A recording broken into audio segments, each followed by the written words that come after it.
Hi everyone, welcome to My Two Plays Games. I am Maitri, and I'm very passionate about tabletops, and I am on a quest to become a better GM, better player, and a better person, and I want to share with you some of the cool stuff that I've been learning. This is part of my Mindful Gaming series that I'm going to be doing in honor of Mental Health Awareness Month, which is the second week of October. Not sure where in this series this will land, but hopefully you get some value out of it. One of the things that I'm learning, and I say it at the start of all my videos, is how to be a better person. If you know anything about me, you know that personal development and growth with the focus on empathy is really important to me. To this end, I consciously and I think unconsciously as well, actually, look for areas that I can learn from anywhere and everywhere. Tabletops have been one of those sort of unconscious things and grown into consciousness. I started playing just because it was fun, and I still do that. But I realize now that I get so much learning about human behavior through and expectations and goals and desires through the interactions at the table. You know, what makes people feel empowered, what makes people feel validated, and conversely, what makes people feel rejected and dismissed. I want to share with you then some of the specific things that I have learned. There are, of course, intersectional pieces about race and gender, but to keep this video focused on human behavior, I'm not going to be speaking to those. Want to kind of caveat, I'm not speaking to them because they're not important, but because they are so important that I feel like they deserve a separate kind of discussion point on that, and it deserves its own intentionality around the topic because they are significant topics. But in addition then to the racial and gender issues, the importance of, making sure people are seen through those lenses, what else have I learned? And that's what I want to cover here. It's not the be all and end all, but just like sort of the main things that I want to kind of share. Broadly, games are a great way to have fun, but they can also provide a really safe space to learn about ourselves and how we connect with others. So 3 specific things I want to talk about to this end. Number 1, the importance of increasing knowledge. I have found that the most effective thing you can do as a GM is anything. Just do something. Doesn't really matter what it is. But that's a tremendously vague and useless sentence unless you know the parameters of what it is you can do. To that point, you need to understand the basic format of play in the context of the world that you are in, at the very least. Knowing even just this will allow you to make some basic decisions. But the more you learn, what abilities do your character have, how can they be used, what does it look like when they're used, why would you use this ability instead of that ability? Now you have more complex reasoning and problem solving because you have a larger base to work from. If you only know that first part, that format of play and context of the world, how can you make decisions about this other stuff? And then to sort of go further to that, okay, my character has abilities, they're based on these modifiers and skills. Is there any way for me to enhance that or change that? And then one level up from that, okay, my character has certain skills, modifiers and abilities. How does this game expect me to effectively use them? 2 important things here that I want to mention. There's always more to learn. Even if you are at 100% of this current knowledge level, when you learn something new, you are at 1 all over again. So you have to put your ego aside and understand that not knowing everything right now is not a liability. And it's certainly not a reason to get defensive. Despite what your brain tries to tell you, it's an opportunity for you to become better and know more. So everything you learn is just a stepping stone to the next thing you learn. And this all doesn't happen in a vacuum. There are tons of people around you who would be more than happy to be generous with their knowledge.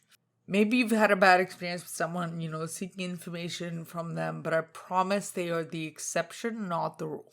People who are truly passionate and thoughtful will be delighted to share some of that with you. You just have to put your ego aside and look around and ask. Because the more you ask, the more you know, the more effective you would be. My real life takeaway then from this is that you won't and shouldn't ever stop learning. Put your ego aside and ask around, look for people who are more knowledgeable and experienced than you. You are only ever at level 1, and you can grow and learn more, but you should never stop learning. Number 2, the importance of responding to other people's priorities. So this is more aspirational, I think. Certainly something I aspire to. Because of the nature of the game, tabletops are not really a place to solo the game, really. Unless of course you're doing like a solo RPG, but we're not really talking about that, We're talking about a standard like 4 to 6 person like game with a GM and dice and all that kind of stuff. In that context, you really can't get too much done by yourself.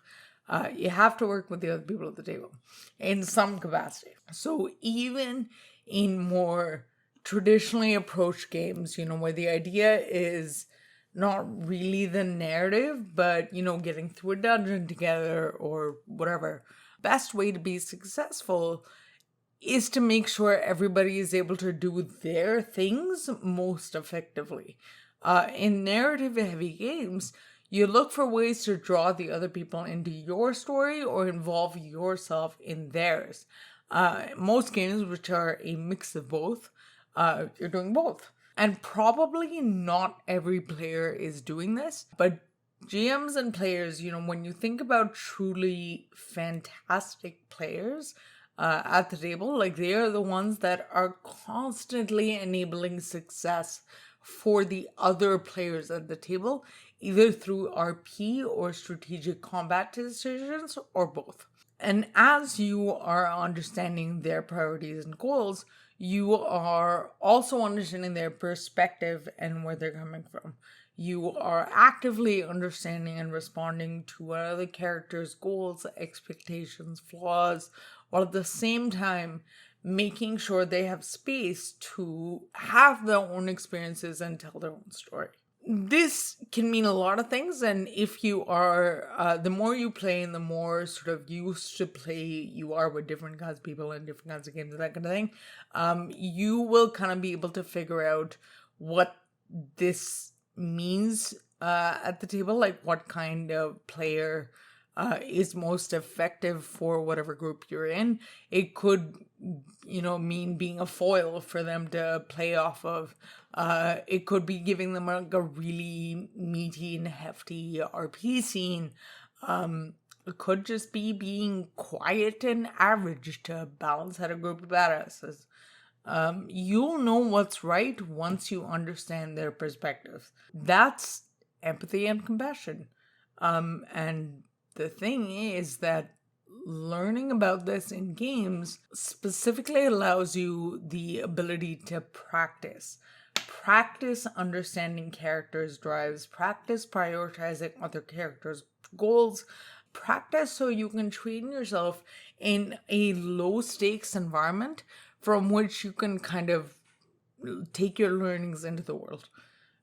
So my real-life takeaway from this: accept that other people have needs and you need to prioritize them in order to be truly empathetic and compassionate. Number 3, the importance of consent and being able to say no. This one's going to be a short one. Again, not because I don't think it's important, but because I already have 2 videos about consent and safety tools, which I will link in the description for folks to check out if you want. I realized that in some games, people want to explore really emotional topics, but they don't really know how to approach that with sensitivity. This is where consent and support tools come in. They really help create a space where there is acknowledgement from everyone that you're on the same page, and that you're going to be doing as much as you can to reduce the emotional bleed of the story, so that the experiences that the character is going through are separated from you, the player. Brief definition of emotional bleed. It is basically the feelings that your character has, it transfers over to you as a player. So like, if your character in the game is feeling saddened and angry, if you as a player walk away from the table feeling saddened and angry, that is a high emotional bleed. On the other hand, if you've had sort of a meta discussion about like, hey, it's going to be an intense scene, everyone's going to get in everyone else's face, you know, your character might be angry and sad, but you as the player, you're all smiles when you leave the table because it was a really good scene that all of you kind of collaborated on. So that is a low emotional bleed.